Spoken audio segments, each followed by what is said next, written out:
చిత్తూరు జిల్లా కుప్పం పట్టణంలోని 3వ సచివాలయం వద్ద మున్సిపల్ చైర్మన్ డాక్టర్ సుధీర్ ఆధ్వర్యంలో వైఎస్ఆర్ ఆసరా పంపిణీ కార్యక్రమం జరిగింది. ఈ కార్యక్రమానికి ముఖ్య అతిథిగా ఎమ్మెల్సీ భరత్, ఎంపీ రెడ్డప్ప పాల్గొన్నారు. వైఎస్ఆర్ ఆసరా 4వ విడతలో భాగంగా కుప్పం మున్సిపాలిటీ పరిధిలోని 7,90,93,764 రూపాయల చెక్కును అందజేశారు. ఈ సందర్భంగా వారు మాట్లాడుతూ ముఖ్యమంత్రి జగన్మోహన్ రెడ్డి ప్రజలకు ఇచ్చిన ప్రతి హామీని నెరవేర్చారన్నారు. రాబోయే ఎన్నికల్లో ప్రజలంతా వైసీపీని ఆదరించాలంటూ కోరారు. సభను ఉద్దేశించి మనందరి సుపరిచిత నాయకులు కుప్పంకి కాబోయే ఎమ్మెల్యే భరత్ గారిని సభను ఉద్దేశించి ప్రజలు ముఖ్యమంత్రి చేశారు. ఇక్కడ చంద్రబాబు నాయుడు 35 సంవత్సరాలుగా ఇక్కడ తెలుగుదేశం వాళ్ళే లీడర్లు, వాళ్ళే నాయకులు, వాళ్ళు చెప్పిందే వేదం. వీళ్ళు అందరినీ అడుగుతాను నేను ఒకటి, నువ్వు ఇంతకుముందు పరిపాలన చేసిన మూడు తరములు ఏవైతే ఉన్నాయో దాంట్లో నేను పలానా ప్రోగ్రాం చాలా బాగా చేసినాను అని చెప్పి నన్ను మళ్ళీ గెలిపి నేను ఆ ప్రోగ్రాం తీసుకొస్తానని చెప్పగలుగుతావా? గ్యాస్ సిలిండర్ ఇస్తానేమో తెలంగాణ వాళ్ళు, బస్సు ఫ్రీగా పెట్టిందేమో కర్ణాటక వాళ్ళు, నువ్వు అది ఇది చూసి అన్ని బాగా అమ్మ అదేంటి తల్లికి డబ్బులు ఇస్తాననేది వైఎస్ఆర్ వాళ్ళు. మా స్కీమ్లన్నీ తీసి పక్క స్కీము ఈ స్కీమ్ ఆ స్కీమ్ కలిపి నువ్వు ఒక మినీ మేనిఫెస్టో చేసి దాన్ని ప్రింట్ చేసి వచ్చి గోడలు కనిపిస్తాను. ఈరోజు కనీసం నీ సొంత స్కీము ఆలోచన ఉందా లేదా నేను అడుగుతాను. ఇక్కడికి వస్తూ అందరికి చెయ్యి వేసి టాటా టాటా టాటా అని చెప్పిపోతాను.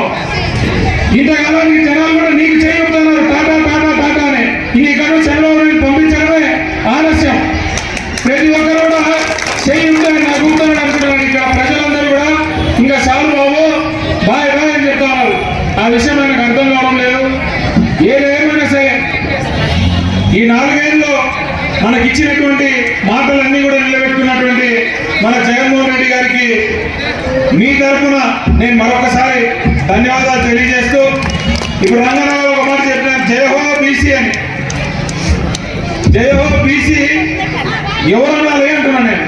ఇక్కడ ఉండేటటువంటి అగ్రవర్ణము అగ్రకులాలు వీళ్ళ కాదు బీసీలు. ఇక్కడ ఇన్ని వేల మంది బీసీలు ఉంటే 35 సంవత్సరాలుగా, అంతకంటే ముందు ఇంకో 10 సంవత్సరాలు, 45 సంవత్సరాలుగా ఒక్క బీసీ కూడా ఈ నియోజకవర్గంలో ఎమ్మెల్యేగా గెలవలేదు. ఒక్క బీసీ కూడా గెలవలేదు. 30 సంవత్సరాలు చంద్రబాబు నాయుడు, అంతకంటే ముందు ఇంకొక ఇద్దరు వాళ్ళు కూడా ఆ సామాజిక వర్గానికి చెందిన వాళ్ళు ఓసీలే. ఇంతమంది బీసీలు ఇక్కడ ఉండి నువ్వు చంద్రబాబు నాయుడు గెలిపి అని చెప్పి మళ్ళా వచ్చి జయహో బీసీ అని సభ పెడతాను అంటే మీకు సభవేనా నేను అడుగుతా ఉన్నా. ఏదేమైనా మీరందరూ కూడా మరొక్కసారి ఆలోచించండి. 4 ఏళ్ళు మా పరిపాలన చూసినారు, జగన్మోహన్ రెడ్డి గారు మంచితనం చూసినారు. మేము కూడా ఎప్పుడు ఈ నియోజకవర్గంలో డాక్టర్ సుధీర్ గారు కానీ, మేము కానీ, మా కౌన్సిలర్లు కానీ, ఇక్కడ ఎంపీ గారు కానీ ఎవరైనా సరే మిమ్మల్ని ఎప్పుడు ఏ విషయంలో కూడా ఇబ్బంది పెట్టలేదు. ఎక్కడ కూడా ఒకరి దగ్గర ఉండేటటువంటి సొమ్ము లాక్కొని తినలేదు.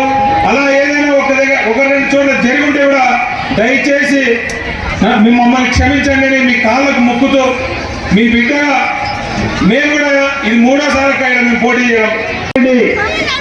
ముఖ్యమంత్రి అయిన తర్వాత ఈ రాష్ట్రంలో మహిళలకు పెద్దపీట వేసి మహిళా తల్లులైన సర్వస్వం అనుకునేసి అన్ని సంక్షేమ పథకాలు మీకు చెందగట్టు చేస్తూ ఈరోజు కుప్పం టౌన్లో 746 సెల్ఫ్ హెల్ప్ గ్రూప్స్ ఉంటే 7,411 మంది సభ్యులుంటే పోయిన సంవత్సరం 3 నిమిషాల 23,73,15,152 ఇస్తే ఈరోజు 7,90,93,764 మొత్తము 31,64,00,000 రూపాయలు మీకు అకౌంట్లో వేస్తున్నారు. ఇందులో లంచాలు ఎవరికి ఇలా డైరెక్ట్గా మీ అకౌంట్లో వస్తూ ఉంది. మీరంతా ఒక్క మాట వినండి, ఇంట్లో ఆడబిడ్డ ఉంటే ఆడబిడ్డను అందరూ గౌరవిస్తారు.